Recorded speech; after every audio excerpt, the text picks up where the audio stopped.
sujet de bac 0, partie 3. Partie 3, partie 3.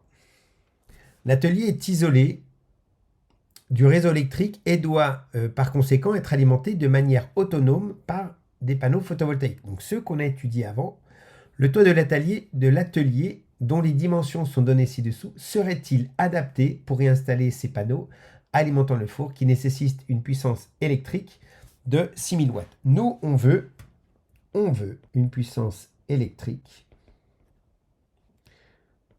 PE de... Alors, je vais peut-être pas l'appeler PE parce que PE, c'est nos 330 watts. Donc, c'est PL. Non, même pas, c'est pas PL. C'est...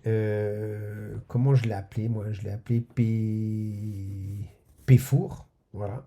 P four de 6000 watts. L'essentiel, c'est de bien préciser de façon à pas se perdre.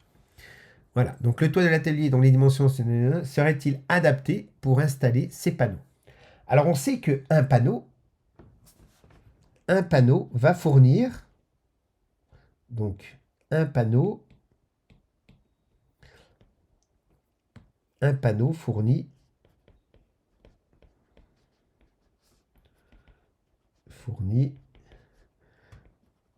PE égale à 330 watts. Ça, c'est un panneau. Combien faut-il de panneaux pour avoir 6000 watts? Alors, il y a différentes façons de raisonner. Moi, j'ai raisonné sous cette forme-là. Donc, j'ai dit N panneaux, pour connaître combien il m'en faut. N panneaux, qui est le nombre de panneaux. C'est donc la puissance totale, P four, divisé par la puissance électrique d'un panneau. Donc 6000 divisé par 330.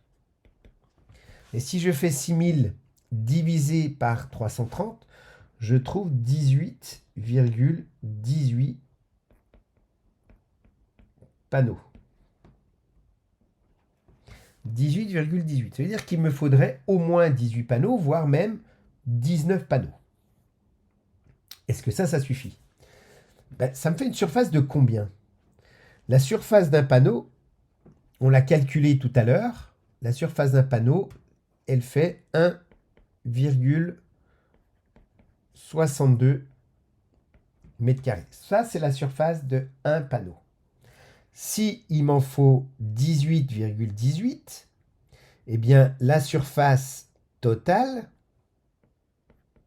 donc 18,18 panneaux, c'est ce qu'il me faut pour avoir 6000 watts. Donc, la surface totale, c'est le nombre de panneaux fois la surface de chaque panneau. Donc, soit je fais 18,18 fois 1/2. Moi, je vais faire 19 parce que je ne peux pas mettre des morceaux de panneaux. Je vais dire, il me faut 19 panneaux fois 1,62. Et 19 panneaux fois 1,62, ce qui me fait 30,8 mètres carrés. Voilà ce qu'il me faudrait en surface totale. Si je ne me suis pas trompé, en surface totale, il me faut 30,8 mètres carrés de panneaux pour pouvoir avoir. Donc, il me faut cette surface-là. Donc, pareil, quand vous répondez, il faut rédiger. Là, c'est un élément de correction. Vous n'avez pas toute la correction. C'est pour ça que la vidéo, elle est aussi importante parce que vous avez tous mes commentaires. Mais il faut rédiger en disant que la surface d'un panneau est de 1,62 m. Et ici, la surface totale est donc égale à 30,8 mètres carrés. Donc ça, c'est ce qu'il nous faut pour avoir 6000 watts.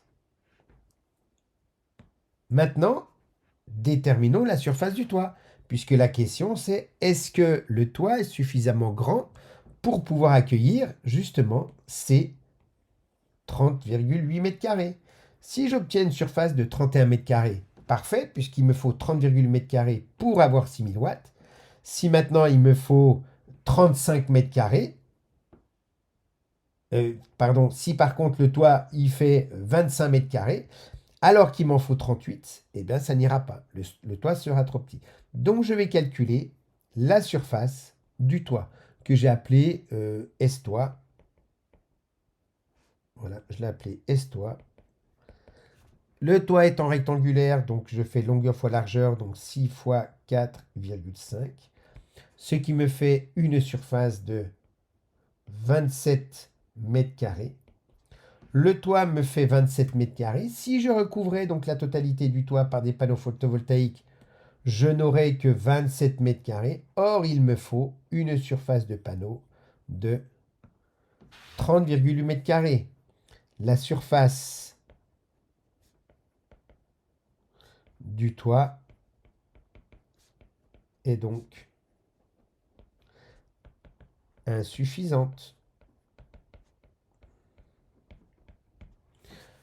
puisqu'il me faut 30,8 mètres carrés de panneaux photovoltaïques. Or, ici, je n'ai que 27 mètres carrés de surface de toit.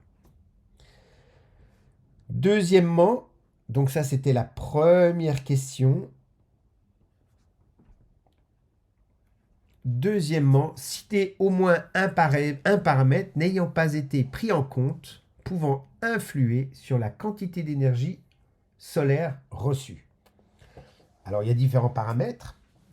Il y a tout d'abord l'éclairement, donc l'intensité solaire ou l'insolation, hein. Donc le I peut varier. Attention, ce n'est pas l'intensité du courant, c'est en watts par mètre carré, hein. I peut varier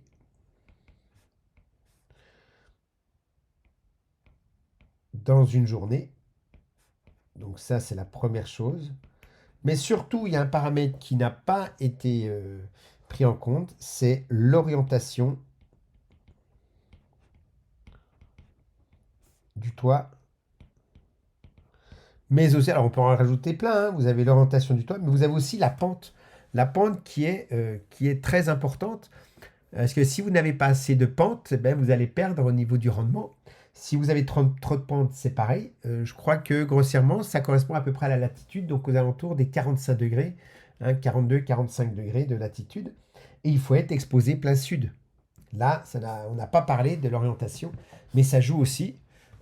Si vous n'êtes pas orienté plein sud, ben vous aurez une insolation I en watts par mètre carré qui sera inférieure aux 1000 watts par mètre carré reçus par les panneaux. Donc ça fait partie des paramètres.